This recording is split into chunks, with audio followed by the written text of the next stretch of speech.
Hi guys, welcome back to my YouTube channel. My name is abiodunruffy. I film videos about school life, faith and my lifestyle. If you are new here, welcome to this channel. Feel free and let's get to know each other. If you are not new here, thank you so much for the love of my first video, guys. I really appreciate it. So in this video we'll be talking about my school story. My school story is going to be a series of episodes. So this is the first episode. In this episode I'll be talking about my school journey. I'll be talking about how I've spent 8 years outside secondary school as a student. I'll be talking about my experiences, my struggles, and everything that came about this event. If that sounds like something you're interested in watching, please stay tuned. But I remember that I failed it. I didn't even have any A. I didn't have any A. I didn't have any B. What I remember was C, D, E, and F. So automatically I failed it. So I didn't make my English language. I had D7 in English language. So automatically I did not have a complete result. So in October or so, I wrote GCE again, and this time I had B. Yes, I had B in the English. So yes, I had 2 sittings I could combine, because they used to do it then. I don't know about now, Sha. They used to do it then that you can combine 2 results to make a complete sitting. So I combined my Waec and my GCE results then. Yeah, so I think I've explained that question.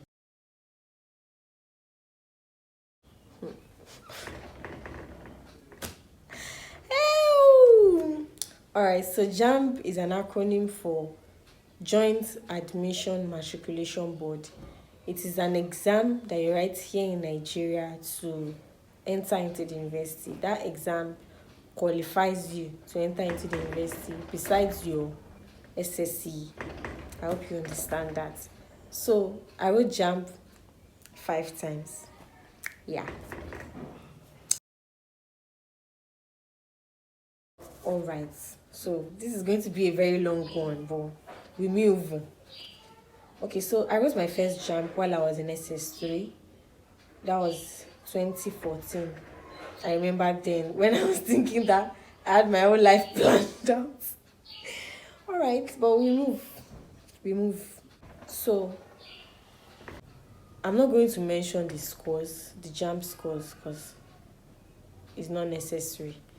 So, but I'll give you a range. I had between 190 to 195, and looking back, I remember then when I checked the results, I was so depressed. I felt so bad because I knew I wanted to go to university, and I think now the cutoff for federal universities though is 200. Those ones I know of, Sha. So I knew automatically I'm not going to the university. That was what I thought then, Sha. My mindset then. So after that, after seeing the results, I wrote I think I changed my first choice to a polytechnic, which was Yabatech College of Technology.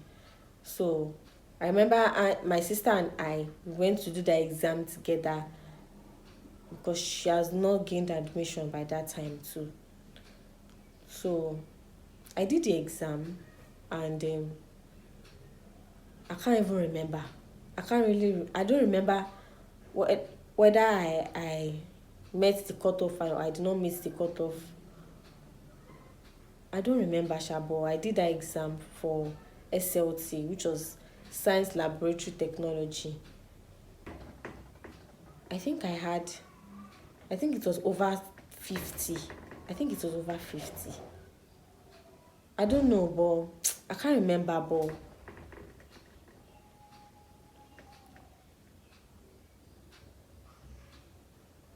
I can't remember, but I think I don't remember the cutoff for that course I wanted to study, but I know the cutoff was not up to 50, and I think I had 43 or so. I don't remember, sha, but yeah. So automatically I was now admitted, and yes, that's how that jump went, sha. That was how that first jump went, and then I resolved again to write jump the next year. So um that was 2015. That year we moved. I and my family moved to Ogun State, and that was where I started attending a tutorial lesson. So, and I registered for Jamb there to write Jamb again in 2015. So in my 2015 Jamb, I eventually wrote it, and the score I had was between 2000, I said 2000, 215 to 218. So this second year I chose Unilag, and yes, even though that score was not so high, I just thought, okay, I could see sincerely, as I'm talking like this, I don't even remember my mindset of then, the mindset I had, but whatever I can remember, I'll just talk about it. So, but one thing, the highlights that I can remember of that admission year was, it was after I I had bought the post-UTME form. I've not written the exam yet. I bought the post-UTME form, and the head of our tutorial lesson then just made an announcement, and he just told us that if you had picked Unilag and you have two sittings, that you won't be able to write the post-UTME because they only collect one sitting. And prior to then, I didn't know that. Like, I had no clue. I had no clue. So when he called me, I think it was not only me, Shabo. I just remember he called me, and what he told me was that at this point, that there's nothing I can do, and I should just change my university to another university that can take two sittings. So even though it was already late then, because most universities are either already conducting their UTME exam, sorry, are already conducting their UTME, or they are about to. But I eventually resolved to Osun State University. Then they have even already done their exam already, but I think they were trying to do like a second batch or something like that.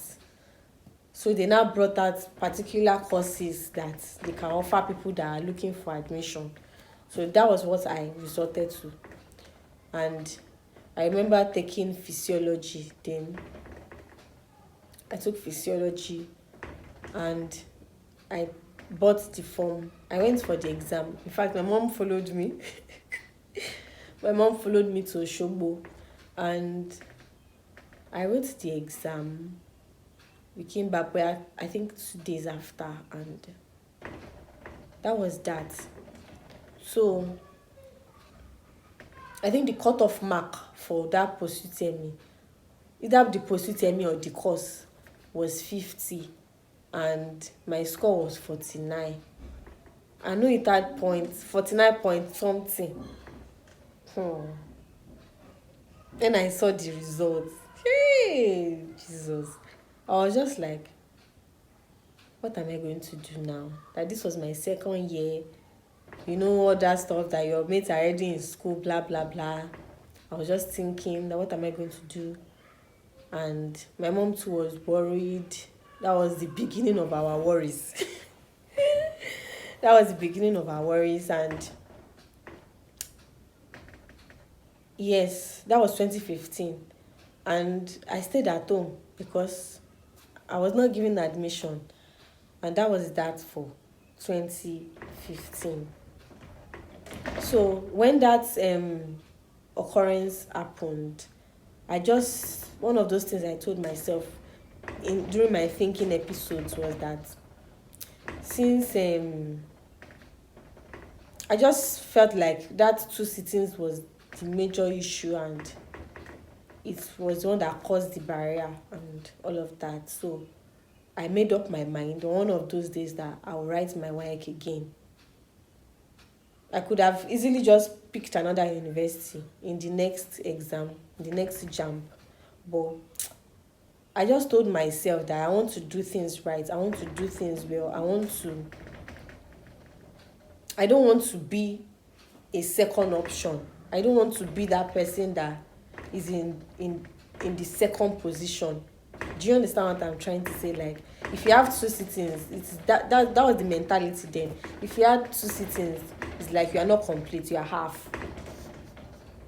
So that experience really traumatized me, and I told myself that I want to do this again. It was traumatic for me mentally because, going back to do what you were supposed to have overcome. But I just like summoned courage. I told my mom that this is what I want to do, and she was like, okay. She supported me. Told my dad also, and we bought Waec form in 2016. So I registered with that same tutorial center I was using for Jamb, because they also do Waec too there. So they'll connect you to like an external school to write your exam as an external candidate. So I remember studying for that exam, buying Waec and past questions again, studying for the exams, and I was just telling myself that this time I want to do it right. I want to get it. I don't want anything to stop me anymore. And I read for those exams with my Jamb also. And I can remember vividly that day when the results came out and I checked it. And I eventually made 2 B's and 3 C's. So I was so happy, and like I'm the one that made my results like one sitting and all of that. I was happy, and I was waiting for my Jamb results. I think the Jamb come before Waec or the other way around. I don't even remember anymore. But so my Jamb results came out.